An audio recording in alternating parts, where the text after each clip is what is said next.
Apokalipsy toko fa 17. Ilay vehivavy janga, ny tontolo kristianina nihodina tamin'ny finoana, manjaka amin'ny fanjakana faefatra maneran-tany izay natsangana indray. Apokalipsy toko fa 17 ny andininy voalohany hatramin'ny 9.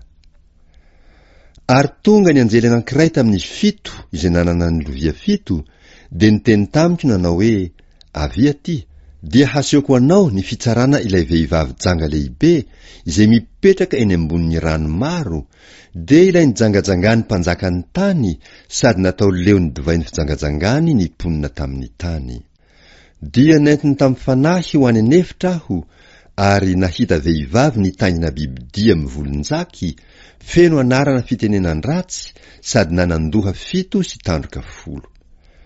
Ary raha vehivavy dia nitafy lamba volomparasy sy jaky, ary niravaka volamena sy vatosoa ary perla, sady nitanaka poka volamena teny an-tanany, feno zava-betaveta, dia ny zava-maloto momba ny fijangajangany.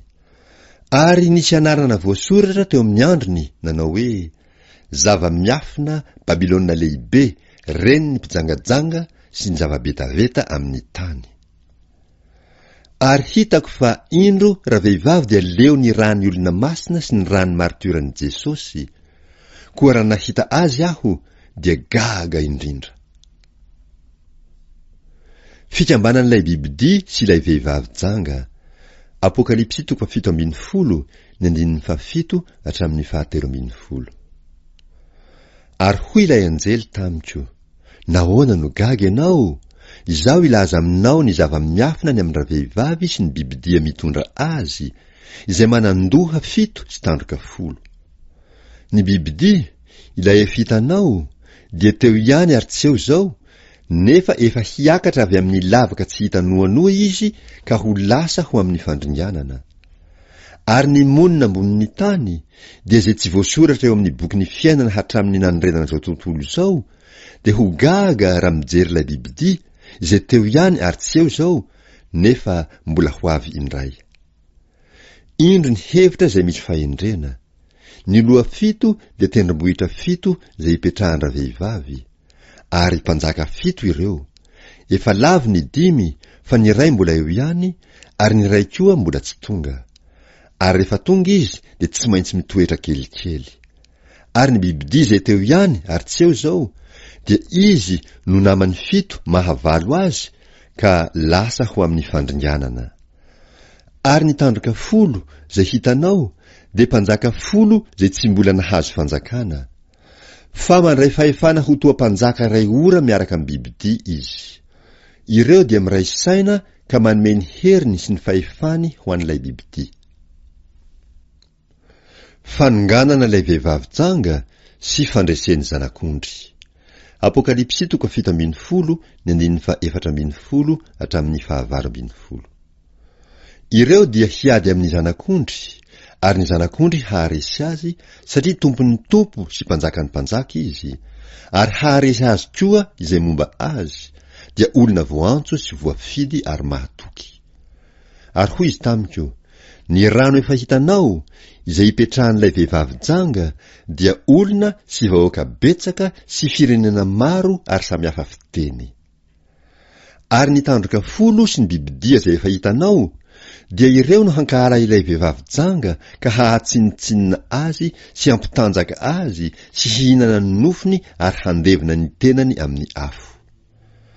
Fa Andriamanitra efa nanome fo ireo hanatanteraka ny heviny sy hifanara-tsaina ary hanome ny fanjakana ho an'ilay bibidia mandra-pahatanteraka ny tenin'Andriamanitra.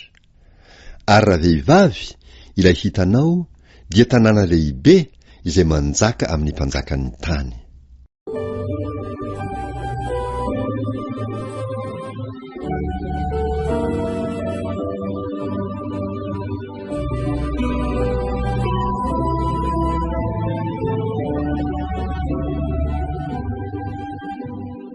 Nekenao no fati tozana kut Duni heluka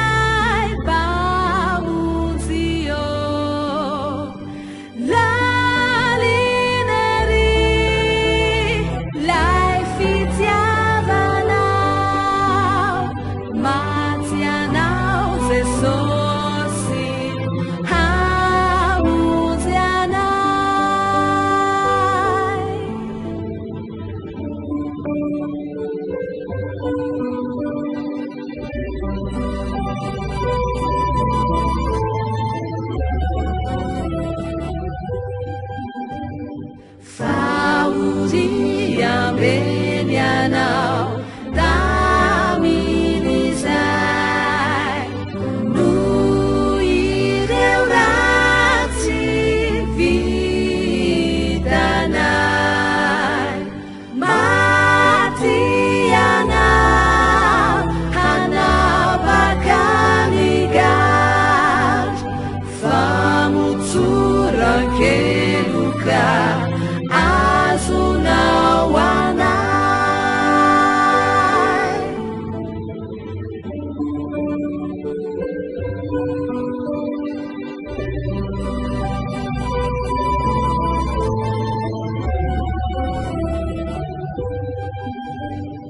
hery amentsy haja